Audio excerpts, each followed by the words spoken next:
መድፈኞቹ አርሰናሎች በነገው እጅግ ተጠባቂ የካራቦ ካፕ ጨዋታ ይዘው ሊገቡት የሚችለው አሰላለፍ እንግዲህ ወጥቷል። አሰልጣኝ ሚኬል አርቴታ ስለተጎዱ ተጫዋቾች ወሳኝ ነጥቦችን አንስተዋል። በነገው ዕለት እነማን ወደ ሜዳ ይመለሳሉ ቼልሲን ለማሸነፍ የሚለው በጣም የሚጠበቅ ነው። እሱንም የምነግራችሁ ይሆናል። የቼልሲው አሰልጣኝ እንግዲህ ድጋሚ ደግሞ ሌላ ንግግር ስለ አርሰናል አድርገዋል። እኚህ የቼልሲ አሰልጣኝ እንግዲህ ገና ካሁኑ የሚዲያ መነጋገሪያ መሆን የፈለጉም ይመስላል። በዚህም ታዲያ ስለ አርሰናል አሁንም አወዛጋቢ አስተያየቶችን መስጠታቸውን ቀጥለዋል ማለት ነው። በሌላ በኩል የመድፉ ወሳኝ ተጫዋች ሚኬል ሜሪኖ አስገራሚ አስተያየቱን ሰጥቷል። ልክ እንደ ዊሊያም ሳሊባ ነው አስተያየቱን የሰጠው። ብዙዎቻችሁ የዊሊያም ሳሊባና የትሮሳርድ ጉዳይ ምንድነው የገጠማቸው ጉዳት አለ ወይ የሚል ጥያቄም እያቀረባችሁልኝ ነው። ዛሬ ስለ ነገው ጨዋታ የአርሰናል አሰላለፍ አርቴታ ነገ ከጉዳት የሚመለሱ ተጫዋቾች እነማን እንደሆኑ ተናግረዋል። እሱን ጨምሮ የቼልሲው አሰልጣኝ ምን አሉ የሚለውን ወደ እናንተ እንግዲህ የማደርስ ይሆናል ማለት ነው። እንደተለመደው በአማረ መልኩ መረጃዎች ወደ እናንተ በተራ ይደርሳሉ። ሰብስክራይብ አላደረጋችሁ አሁንም ሰብስክራይብ ማድረግ አትርሱ። 27000 ተከታዮች አልፈናል። ወደ 30000 እየተጠጋን ስለሆነ አሁንም ሰብስክራይብ ማድረግ አትርሱ። ስለዚህ በቀጥታ ወደ መረጃዎቹ ወስዳችኋለሁ ማለት ነው። እንግዲህ ወደ ተጎዱ ተጫዋቾች መረጃና ወደ አርሰናል አሰላለፍ ከማለፋችን በፊት የቼልሲው አዲስ አሰልጣኝ ለምንድነው ስለ አርሰናል እንደዚህ ይህን ያህል ማውራት የፈለጉት ወይስ በቼልሲ ደጋፊዎች ዘንድ ለመወደድ ነው? ያው እንደምታውቁት አርሰናል እና ቼልሲ እንግዲህ በጣም ደርቢ እንደሆነ ይታወቃል። ስለዚህ ለዚህ ነው ወይ ደርቢ ስለሆኑ ደጋፊዎችን በማነሳሳት ለመወደድ አስቦ ነው ወይ የሚሉ በርካቶች እንግዲህ ጥያቄ እያነሱ ይገኛሉ። ይህ የቼልሲ አሰልጣኝም እንግዲህ ከነገው ጨዋታ በፊት ያልተጠበቀ ንግግሩን ነው እየሰጠው። መጀመሪያ በሰራውላችሁ መረጃ መሰረት ሮብ ዕለት ከአርሰናል ጋር ቀለል ያለች ጨዋታ ነው ያለችብን ሲል አርሰናልን ቀለል አድርጎ መመልከቱ በበርካቶች ዘንድ እንዲተች አድርጎትና የአርሰናል ደጋፊዎችን አበሳጭቶ እንደነበር ነግሬያቸዋለሁ። አሁን ደግሞ ለነገው ጨዋታ የሰጠው አስተያየት ምንድነው? አርሰናሎችን ሴት ፒስ ኤፍሲ እያለ ማን እንደሚጠራቸው አላውቅም ሲል ተናግሯል። እንደምታውቁት አርሰናል ዘንድሮ ከኮርና በጣም ብዙ ግቦችን ማስቆጠሩ ተከትሎ እንግዲህ ቅጽል ስም ተሰጥቶታል። እሱም ሴት ፒስ ኤፍሲ ወይም ደግሞ የቆሙ ኳሶች ቡድን የሚል ቅጽል ስም እንደተሰጠው እንግሊዝ ውስጥ ታውቃላችሁ። ታዲያ የለንደኑ ክለብ ቼልሲ ዋና አሰልጣኝ ሊያም ሮሴኒየር እንግዲህ ለቀጣይ ተጋጣሚያቸው አርሰናል ክብር አለኝ ያሉ ሲሆን አሰልጣኙ ጨዋታዎችን ለማሸነፍ በቂ የቡድን ስብስብና የጨዋታ መንገድ እንዳላቸው ተናግረዋል። እንደ ኩኬሬላ ያሉ ተጫዋቾች በቀይ ካርድ ባይኖሩም በቂ የቡድን ስብስብ አለኝ አርሰናልን ለማሸነፍ፣ የጨዋታ ፕላንና እቅዴም አርሰናልን ለማሸነፍ በቂ ነው። ስለዚህ በካራቦ ካፕ ግማሽ ፍጻሜ በሜዳችን በደጋፊያችን ፊት የደርቢውን ጨዋታ አሸንፈን ወደ ቀጣይ ዞር እንደምናልፍ እርግጠኛ ነኝ ሲሉ እንግዲህ እኚህ የቼልሲ አሰልጣኝ ሊያም ሮሴኒየር ተናግረዋል ማለት ነው። የተጋጣሚያችን አርሰናል የጨዋታ መንገድን ተመልክቼዋለሁ። የቆመ ኳስን ጨምሮ ሁሉንም የጨዋታ መንገዶችን ተመልክተናል። ከኮርና እንዴት ግብ እንደሚያስቆጥሩ፣ ከእጅ ኳስ እንዴት ግብ እንደሚያስቆጥሩ፣ እንደዚሁም ደግሞ ከቅጣት ምቶች እንዴት አሻምተው ግብ እንደሚያስቆጥሩ በደንብ ተመልክቻለሁ። ከዛም በላይ ደግሞ ከክፍት ጨዋታዎችም ግቦችን እንዴት እንደሚያስቆጥሩ ተመልክቻለሁ። አርሰናሎች በሁሉም ነገር ጥሩ ናቸው፣ ለነሱ ክብር አለኝ። ማን ሴት ፒስ ኤፍሲ ብሎ እንደሚጠራቸው አላውቅም፣ እኔ ግን እንደዛ አይደለሁም፣ ሴት ፒስ ኤፍሲ ብዬ አልጠራቸውም ሲሉ እንግዲህ አሰልጣኝ ሊያም ሮሴኒየር እንግዲህ ጨዋታዎችን በማሸነፍ ክለቡን ለረጅም ዓመታት ማገልገል እንደሚፈልጉ ገልጸዋል። እኚህ ወጣት አሰልጣኝ እንግዲህ ገና ካሁኑ የሚዲያዎችን ትኩረት እየሳቡ ነው። በጣም ንግግሮችን እያበዙ እንደሆነ ትልልቅ የሚባሉ ጋዜጠኞችም እየተናገሩ ነው። ለምን እንዲህ መናገር ፈለጉ የሚለው እንግዲህ ያው ታውቁታላችሁ። ደርቢ ስትሆኑ ለመወደድ ስትሉ እንደዚህ አይነት ንግግሮችን ማብዛት የግድ ይላቸዋል። ስለዚህ ለዛ ነው እያሉ ነው የሚገኙት ማለት ነው። ወደ ሚኬል ሜሪኖ ንግግር ልውሰዳችሁ፣ ወደ ተጎዱ ተጫዋቾችና ወደ አሰላለፍ ከማለፌ በፊት ማለት ነው። ሚኬል ሜሪኖ ልክ እንደ ዊሊያም ሳሊባ ሁሉ ዘንድሮ አራቱንም ዋንጫ ማሸነፍ እንችላለን ሲል ተናግሯል። የስፓኒያርዱ ተጫዋች በተለይ ዮኮሬሽ እና ሌሎች አጥቂዎች በጉዳት ላይ በነበሩ ሰዓት ለአርሰናል በጣም ወሳኝ ግቦችን በማስቆጠር ድል እንዲያደርግ እንዳደረገ ታውቃላችሁ። በተለይ በኒውካስትል ዩናይትድ አይነት ጨዋታዎች ላይ ከባባድ ጨዋታዎች ላይ እየገባ ግብ በማስቆጠር አርሰናል ውጤት ይዞ እንዲወጣ ያደረገ በጣም ግልጋሎት እየሰጠ የሚገኝ ተጫዋች ነው። ታዲያ እንደ ህልም ይሰማኛል። ጉዞ አሁንም ረጅም ነው። አሁን በሚቀጥለው ጨዋታ ላይ እናተኩራለን፣ ግን እነዚያን ግቦች በአእምሯችን መያዝ አለብን። ዋንጫ የማሸነፍ ፍላጎት ነው ያለን። የዋንጫ ማሸነፍ ስሜት ካጣጣምን ለረጅም ጊዜ ቆይቷል። አንዳንድ ጊዜ ጥቃቅን ስህተቶች የደቂቃዎች ትኩረት የማጣት ጉዳይ ነው ዋንጫ ከማሸነፍ የሚከለክሉት። ስለዚህም ፍላጎቱ አለ። አሁን ግን ትኩረት የምናደርግበት ዓመት ነው። ስለዚህ እስከ ዓመቱ መጨረሻ ድረስ በጥንካሬም መታገል አለብን ሲል ሚኬል ሜሪኖ ተናግሯል ማለት ነው። እንደዚሁም ደግሞ ስለ ካይ ሃቨርትዝ መመለስ ተናግሯል። ለኛ ካይ ሃቨርትዝ መመለሱ በጣም ጥሩ ነው። ከገባድ ጉዳት በኋላ ነው የተመለሰው። ሁላችንም ናፍቀነው ነበር። ከኛ ጋር መኖሩ ለሁሉም ሰው እጅግ ጠቃሚ ነው፣ ምክንያቱም በስልጠና ሜዳ ውስጥ ያለውን ድባብ ያሻሽላል። ትልቅ ድጋፍ ስለሚሰጠንና በእያንዳንዱ የስልጠና ክፍለ ጊዜ ከኛ ጋር በጥንካሬ ስለሚሰራ እንወደዋለን።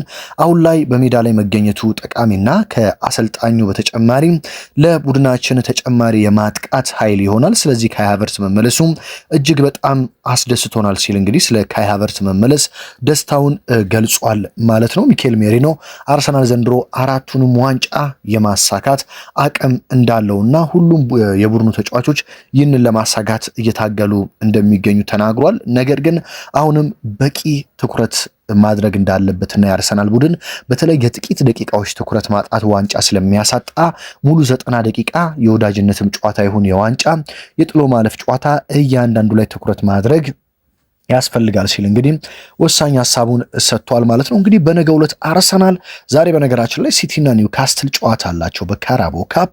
ከሁለቱ የሚያልፈው ቡድን ነው በፍጻሜ ወይ አርሰናልን ወይ ቼልሲን የሚገጥመው መድፈኞቹ። ስለዚህ ቼልሲን አሸንፈው ወይ ሲቲን ወይ ኒውካስትልን ለመግጠም ነው ከፍተኛ ትንቅንቅ የሚያደርጉት ማለት ነው። ታዲያ አሰልጣኝ ሚኬል አርቴታ በነገው ጨዋታ ሪካርዶ ካላፊዮሪ የመኖር እድሉ ከ80% በላይ እንደመሆኑ ነው የጠቆሙት። በነገራችን ላይ የሪካርዶ ካላፊዮሪ መኖርና አለመኖር ምን ያህል በአርሰናል ጨዋታ ላይ እንግዲህ ምን ያህል ተጽዕኖ እንደሚያደርግ ሁላችሁም ታውቃላችሁ ብዬ አስባለሁ። ምክንያቱም አሁን ላይ ባለው ፉክክር ሉዊስ ስኬሊን ይዛችሁ መቀጠል አትችሉ። ምክንያቱም ሉዊስ ስኬሊ እጅግ በጣም ደካማ የውድድር ዓመት ነው እያሳለፈ የሚገኘው።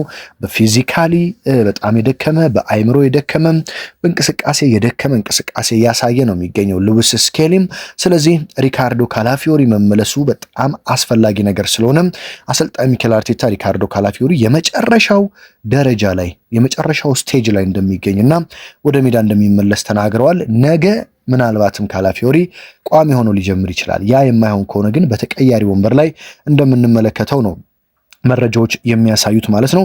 ከዛም ባለፈ ግን ክርስቲያን ሞስኬራም የመጨረሻ የማገገሚያ ሰዓት ላይ እንደደረሰ አሰልጣኝ ሚኬል አርቴታ ጠቆም አድርጓል። ስለዚህ ክርስቲያን ሞስኬራም በነገው ጨዋታ በተቀያሪ ወንበር ላይ ልንመለከተው እንደምንችል ነው መረጃዎች እያሳዩ የሚገኘው።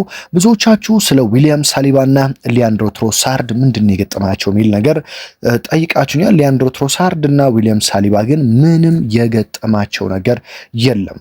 በተለይ ብዙዎች ስጋታቸውን የገለጹት በኤፍኤ ካፕ ጨዋታ አልተሰለፉም ነበረ ከፖርተስማውዝ ጋር አርሰናል 4-1 ባሸነፈበት ጨዋታ ማለት ነው። ታዲያ ይህንን ተመልክተው ብዙዎች ሳሊባና ትሮሳርድ ጉዳት ሳይገጥማቸው አልቀረም የሚል ግምት እየሰጡ ነበረ። ነገር ግን አሰልጣኝ ሚኬል አርቴታ ለሁለቱም ተጫዋቾች በቂ የእረፍት ጊዜ እንዲያገኙ ፍቃድ ሰጥተዋቸው ነው በፖርተስማውዙ ጨዋታ ላይ ስብስብ ላይ ያልተገኙት ማለት ነው። ስለዚህ ዊሊያም ሳሊባና ሊያንድሮ ትሮሳርድ በቂ እረፍት አድርገውና በሙሉ የአካል ብቃት ዛሬ ልምምድ ሰርተዋል። በነገውም ጨዋታ ይሰለፋሉ ተብሎ ነው የሚጠበቀው። ስለዚህ ምንም አዲስ የደረሰ ጉዳት የለም ማለት ነው። አሁን ላይ ያለው ጉዳት የክርስቲያን ሞስኬራ፣ የሪካርዶ ካላፊዮሪና የማክስ ዶማን ጉዳት ብቻ እንጂ ሌላ ምንም የተጎዳ ተጫዋች እንደሌለ ልነግራችሁ እወዳለሁ። ምክንያቱም ዛሬ በነበረው የአርሰናል ልምምድ ላይ ሁሉም ተጫዋቾች ተገኝተው ነበር ማለት ነው። ስለዚህ በነገውም ጨዋታ የመድፈኞቹ የተለመደው ቋሚ አሰላለፍ ይጠበቃል ማለት ነው። እንግዲህ የአርቴታ አሰላለፍ በነገው ጨዋታ ምን ይመስላል የሚለውን እንመልከት። በነገራችን ላይ የነገው ጨዋታ ዝም ብላችሁ እንደ ቀልድ የምታዩት ጨዋታ አይደለም። በጣም ትልቅ ጨዋታ ነው። አንደኛ ደርቢ ነው፣ ከቼልሲ ጋር ነው ጨዋታው። ሁለተኛ አርሰናል ወደ አሸናፊነት መመለሱን በደንብ የሚያረጋግጥበት ጨዋታ ነው። ከሊቨርፑሉ የአቻ ውጤት በኋላ ፖርትስማውዝን 4-1 አሸንፏል። አሁን ቼልሲን የሚያሸንፍ ከሆነ ደግሞ የማሸነፍ ስነ ልቦናው ዳግም የሚመለስበትና በፕሪሚየር ሊጉም እንዲቀጥል አድርጎ የነጥብ ልዩነቱን በማስፋት ብዙ ዋንጫዎችን ማሳካት የሚችልበትን ስነ ልቦና የሚገነባበት ጨዋታ ነው። ስለዚህ ትልቅ ጨዋታ ነው። ሶስተኛ አርሰናል የካራቦ ካፕን ካሳካ በጣም ረጅም ዓመታት ተቆጥረዋል። ስለዚህ ይህንን ዋንጫ ማሳካት ትልቅ ነገር ነው። በነገራችን ላይ የካራቦ ካፕ ገና የውድድር ዓመቱ ሳያልቅ ቶሎ የሚጠናቀቅ የውድድር አይነት ስለሆነ ቀድማችሁ ፕሪሚየር ሊጉን እየመራችሁ ሻምፒዮንስ ሊጉን እየመራችሁ ኤፍኤ ካፕ እየተጫወታችሁ ይህንን ዋንጫ ስታሳኩ ከፍተኛ የዋንጫ ስነ ልቦናን ይሰጣቸዋል። ስለዚህ መድፈኞቹ አርሰናሎች ይህንን ጨዋታ በማሸነፍ ለፍጻሜ ማለፍ ብቻ ሳይሆን በፍጻሜ ኒውካስትልን ሲቲን ድል አድርገው ዋንጫውን ማሳካት ለዘንድሮ የዋንጫ ጉዞ ከፍተኛ የሆነ የስነ ልቦናን ጥንካሬ ስለሚሰጥ ይህ በቀላሉ የሚታይ ውድድር አይደለም ማለት ነው።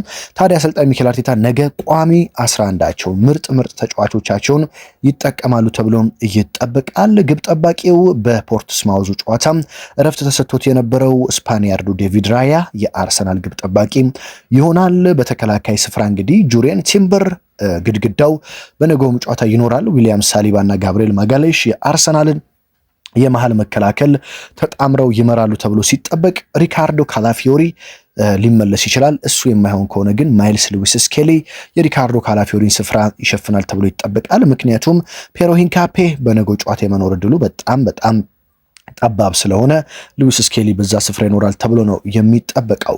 የመድፈኞቹ የመሃል ሜዳ ባለፉት ጨዋታዎች ጥሩ ውጤት እያስመዘገበ የሚገኘው የዴክላን ራይስ የማርቲን ዙሜንዲና ኦዴጋርድ እንግዲህ ጥምረት ይጠበቃል በመሃል ሜዳ ላይ ማለት ነው። ኤብሪቼ ኢዜ ነገም በተቀያሪ ወንበር ላይ የሚቀመጥ ይሆናል ተብሎ ይጠበቃል። ስለዚህ ዙሜንዲ፣ ራይስ እና ኦዴጋርድ የአርሰናልን የመሃል ሜዳ መከላከል ይመራሉ፣ የመሃል ሜዳን ጨዋታ ማሳለጥን ይመራሉ ተብሎ ይጠበቃል።